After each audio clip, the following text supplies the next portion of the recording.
It was fascinating growing up in my family, which had two realtors.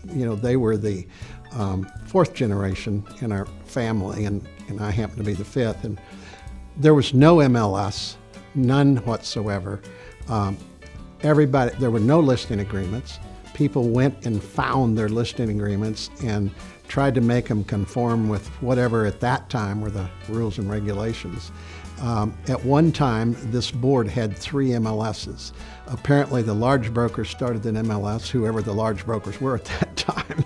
And I don't know, I honestly don't. And then the small brokers got mad and they formed one. And then for a compromise, the board had one, and so ultimately we all got together and did, the board MLS. At that time, we had no cell phones, we had no pagers, we had no copy machines. All of our forms came from Missouri Association of Realtors, and we bought them. And so you bought your contracts, you bought your listing agreements and all that. They were in triplicate, so no e-signatures, nothing like that like we have today, okay? And so everything was handwritten primarily. We did have typewriters, believe it or not. A typical day in real estate for me when I started out, which has been right at 50 years now, was very different. We had only 13 firms in our multiple listing system. Missouri Association of Realtors was downtown on 10th Street, and we would meet on the mezzanine of the Daniel Boone Hotel, which Daniel Boone now is our city building. And then when we started to grow, we went into their banquet room.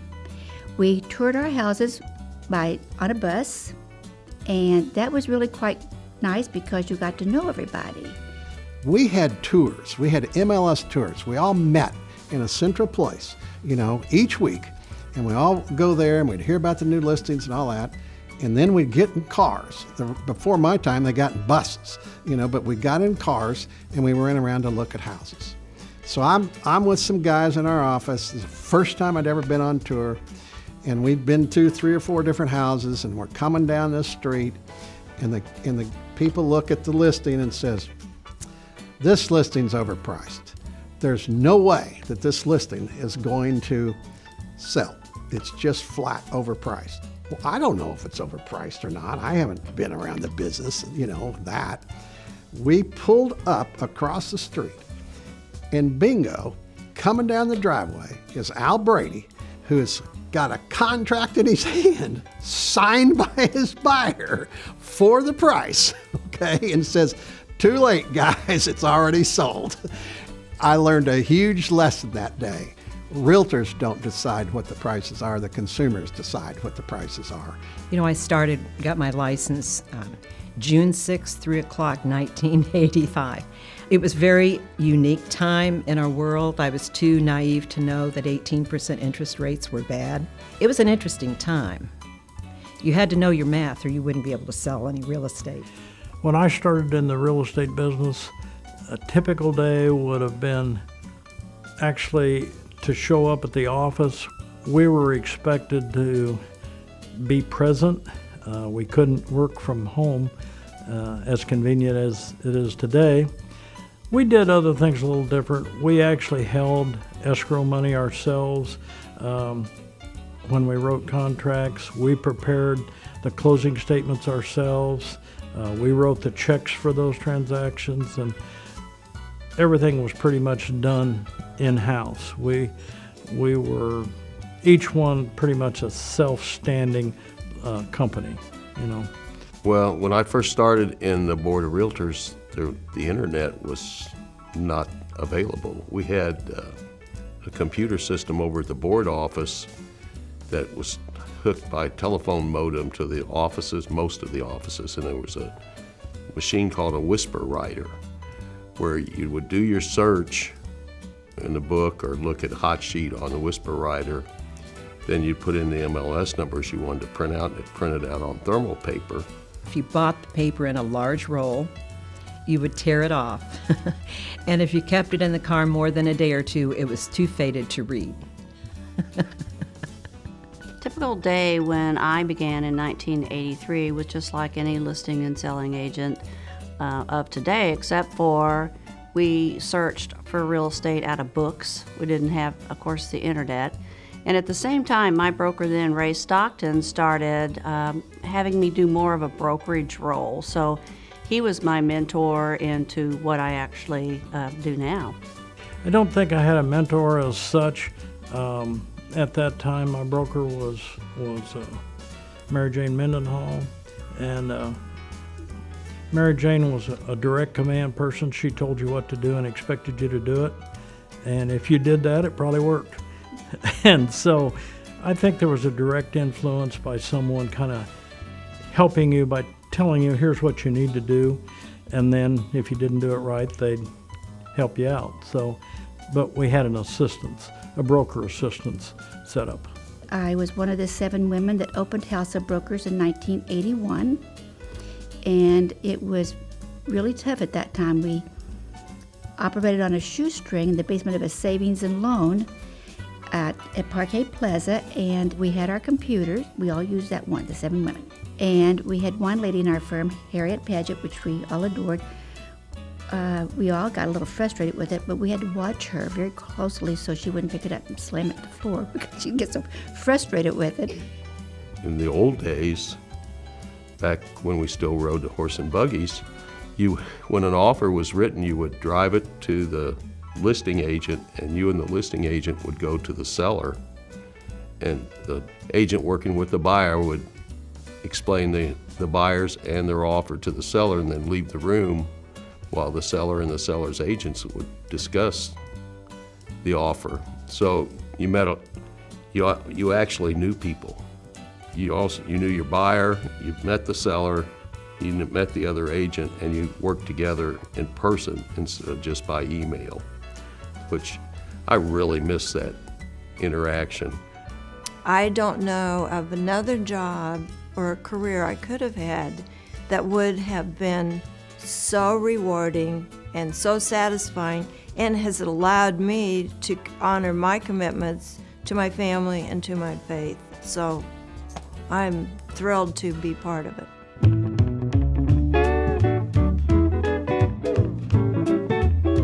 All the brokers had their own contracts and their own listing agreements. And so an agent would come into me and bring me a contract from another broker, and I had no idea if they'd changed the words or what the words, legally meant. And and sometimes that contract wouldn't say it was approved by an attorney. And we all had the rules that we had to use contracts that were approved by an attorney. And so it was just a nightmare. And so the only safety factor that I remember as a broker back then was just to put it all together on our contract. So we'd put it on our contract and submit it, and then the other broker was in the same boat, probably, and so if they made a counteroffer, it would come back, on their contract, and we'd all be tearing our hair out. In those days, the title people did the title work, but the brokers did all of the actual closing statements. So we had to call each other and find out we had to call the county and find out the taxes. We prorated everything. And back in those days, there was no title insurance that we did. There were no inspections. It was pretty much up to the brokers. And just in the last several years, have the title companies taken over that job. The advent of the involvement of the title companies, taking care of preparing the title insurance instead of the opinions that we used to get by lawyers, the title insurance, the fact that they prepare the closing statements, disperse the funds, makes it a much more professional and organized approach to selling somebody's home. I sat down after being in the business for about 2 years and realized we had agents, as did the other brokers, writing all kinds of clauses on the contracts. We didn't have a clause in the contract about termite inspections. You would not believe the different way termite inspections were written. Sometimes the seller was paying, sometimes the buyer was paying, lawsuits were coming up later on and stuff like that. And so Bill McCullough and myself, we sat down and identified like 20 different clauses over 2 years of contracts that we realized we just need to get an attorney to do these for us. The state started noticing. And so several of us got involved in estate forms, and I will tell you, when the first state form came out, it was 90% Columbia's contract.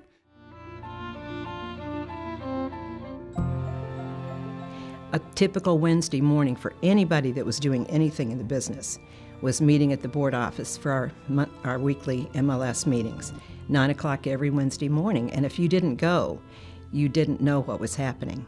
We had a binder, so we were the keepers of our multiple listing system. They would send them out to us, but we'd have to keep them up as far as what had sold, what was still available, what the conditions were. If there was price changes, we made it on that sheet. And then we became rather sophisticated, and we had them book bound. You know, when I started, we had somebody who did, they called it board load, so they would load the listings into the MLS for you. So you got to fax your MLS data sheet to the MLS and wait, you know, hopefully 24 hours for your listing to be uploaded. So it was a great service, but things have just completely changed to a more, rather than just, you know, a basic data entry and that kind of stuff. The first MLS system I was used to was a downloadable system where you downloaded it to your actual computer. As one of the staff members at the board was inputting data into the system, you'd have to go and update the data several times a day so you had the most recent information. Everything took a lot longer, and you got to check Realtor.com for your listing and update the price if it changed through there, and you got to make sure that all the other sites were accurate because it didn't just automatically do it for you back then. One of the things that we take for granted is our MLS. In the MLS, most people, when they think of it today as electronics, which is really good. That's something I really like about it. But they don't remember way back the rules and regulations. MLS is really about rules and regulations, and that's what served the consumer the very, very best. I think the real contribution from my standpoint that the board evolved into was the development of a very effective multiple listing system.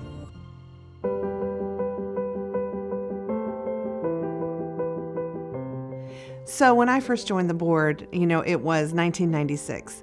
And right about that time, technology was advancing.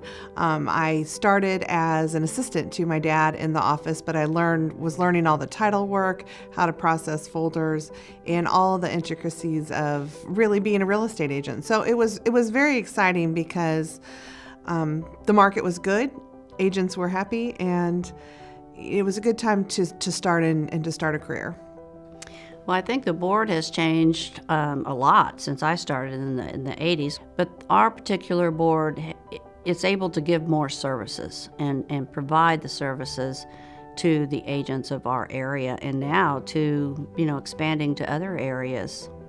Now, when we have members join, we want them to realize all the benefits they have to becoming a member of our board and all the products and services that we offer. So we really tried to keep that connection going with new members their first 6 months to a year. It's more service-based and growing, education and RPAC and that kind of stuff. So They're much more involved in taking political positions to protect the rights of our people. One other thing that the board's gotten more involved with is fighting for property owners' rights at a local level. We're much more involved in some of the decision making that goes on with the city of Columbia and Boone County, and we really try to let our voice be heard. For people that truly wanted to be involved in leadership positions and in state leadership positions, and the board stood behind them and helped them, you know, encouraged them, you know, facilitated it to the extent that they could.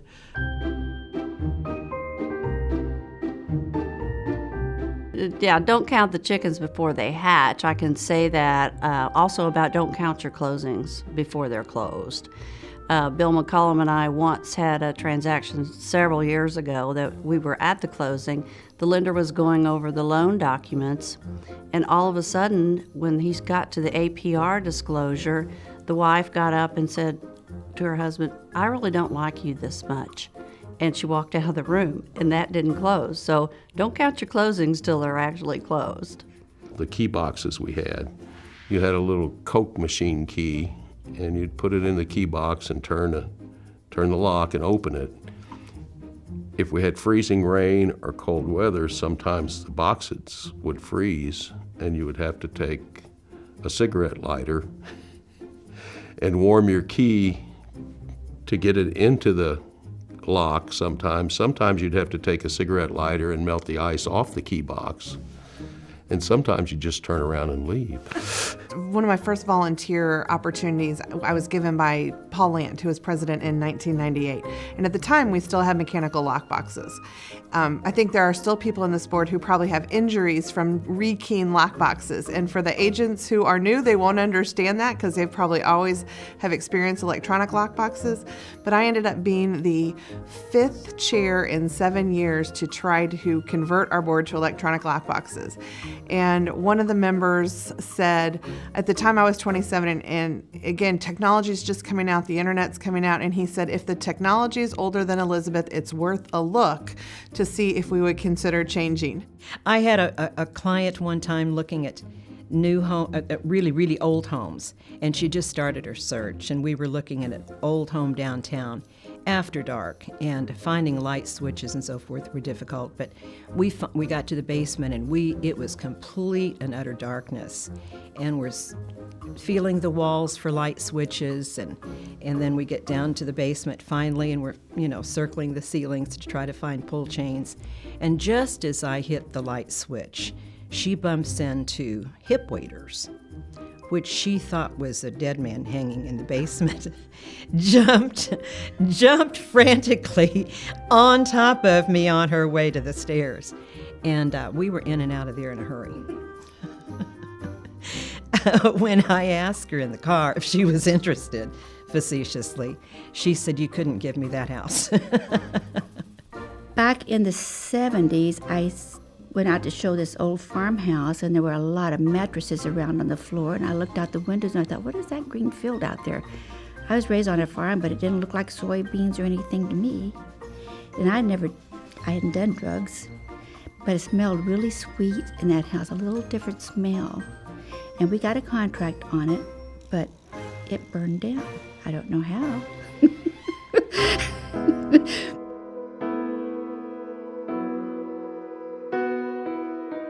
The future of the CBOR, we're a strong board, and we're recognized nationally for being a strong local board.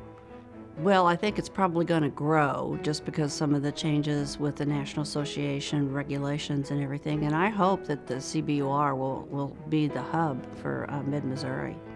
As we grow, membership really realizes the benefits of being part of a more regional organization and having the power of that behind them. So whether that's through legal issues or technology or just benefits of being a member, that social aspect, there's so many different ways that the Board of Realtors office helps you in your business. And so I hope that people realize that and we continue to grow. So I was the 2018 national president, and it gave me the opportunity to go around the country and see all types of associations. We should be so proud of our staff, our committees, the position that we have for our realtors, because the future it's always dynamic, it's always changing. It's not relevant to bring back things from 20 years ago, but what is extraordinarily relevant is to figure out where we need to be 20 years from now. As the real estate industry changes, the board will continue to change. We've changed so much over the last 75 years that we'll just continue to keep changing and meeting the needs of the membership and the public when it comes to buying and selling property in the Mid-Missouri area. Our level of professionalism is, I think, amazing. I'm so proud and feel honored because of the quality of the leadership that we have. I mean, people, I don't even know sometimes how wonderful we are, and then I will go somewhere else in the state and I think, wow, I am really lucky to be in Columbia. And certainly we know that as the transaction continues to get more complex, that there will always be a need for a human, a professional realtor by the side of the consumer. And we are that great partner in the Mid-Missouri area for that.